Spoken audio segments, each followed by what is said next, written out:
गोपीचंद पडळकरांच्या पोस्टरला दुग्धाभिषेक घालून पडळकर समर्थकांनी केला प्रतिआंदोलन। गोपीचंद पडळकर यांच्या विरोधात राज्यभर तीव्र संताप आणि आंदोलन सुरू असताना सांगलीमध्ये पडळकर समर्थकांकडून प्रतिआंदोलन करण्यात आले।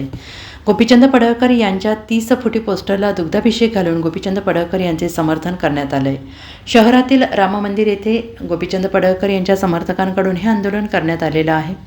राष्ट्रवादी शरद पवार गटाचे आमदार जयंत पाटील यांच्यावर आमदार गोपीचंद पडळकरांकडून जहरी टीका करण्यात आली।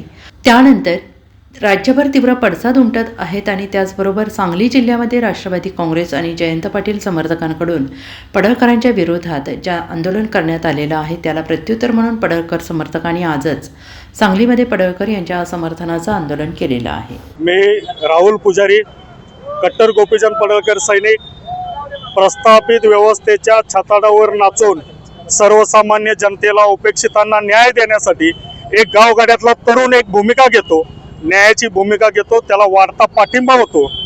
त्यावेळी भविष्यातलं राजकारण ओळखून हीच प्रस्थापित मंडळी त्या गावगाड्यातल्या तरुणाला संपवण्यासाठी, राजकारणातून संपवण्यासाठी वेगवेगळ्या खोट्या केसेस टाकतात, त्याला बदनाम करायचा प्रयत्न करतात। तरी सुद्धा त्यांच्या छाताडावर नाचून तो गावगाड्यातला तरुण जत विधानसभा मतदारसंघात 40,000च्या मताने निवडून येतो।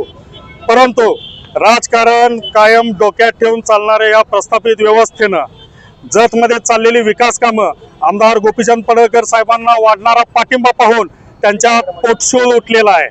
वेगवेगळ्या पद्धतीनं आमदार गोपीचंद पडळकर साहेबांना बदनाम करायचं व गावगाड्यातील एका सामान्य तरुणानं आपल्या मांडीला मांडी लावून राजकारण केलं नाही पाहिजे या अत्यंत हलक्या बुद्धीच्या विचारानं राजकारण करणाऱ्या जयंत पाटील व त्यांच्या भ्रष्टवादी पार्टीला आमचा सर्वांचा विरोध आहे। गोपीचंद पडळकर साहेबांनी जे बोलले ते गावगाड्यातले ठेवणीतले शब्द वापरले, त्याचा एवढा राग यायची त्यांना काय गरज आहे? ज्या वेळेला महाराष्ट्राचे मुख्यमंत्री माननीय देवेंद्र फडणवीस साहेब यांच्या कुटुंबावरती वेगवेगळे आरोप केले, माननीय मुख्यमंत्र्यांची जात काढली गेली, माननीय प्रधानमंत्र्यांची, मोदी साहेबांच्या आईची थोडक्यात एआयच्या माध्यमातून विटंबना केली गेली, त्यावेळी कुठे गेलेली यांची संस्कृती, कुठे गेलेली यांची राजकीय परंपरा? परंतु एखाद्या सामान्य गावगाड्यातला तरुण ज्यावेळी राजकारणात येऊन प्रस्थापितांची व्यवस्था नष्ट करायला बघतो आणि सर्वसामान्यांना न्याय देण्याची भूमिका घेतो, त्यावेळी त्याला जाणीवपूर्वक बदनाम करण्याचं कटकारस्थान या जयंत पाटलांसारख्या राजकारणी लोकांचं चालू आहे। इथून पुढे या गोष्टी खपवून घेतल्या जाणार नाहीत, जशास तसं उत्तर दिलं जाईल। आज काय केलं?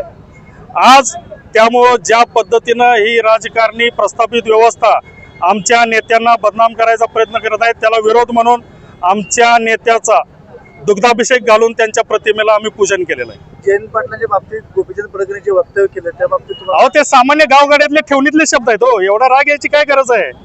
एक लक्षात घ्या, सामान्य माणसाची भूमिका मांडत असताना आम्ही सामान्य शब्दातनं बोलतो, गावगाड्यांची भूमिका आहे, गावगाड्यात जे शब्द वापरले जातात त्या भूमिकेतनं त्यांनी बोललो, एवढी जिवारी लागून घ्यायची गरज नव्हती। Bureau report SBN Marathi Sangli.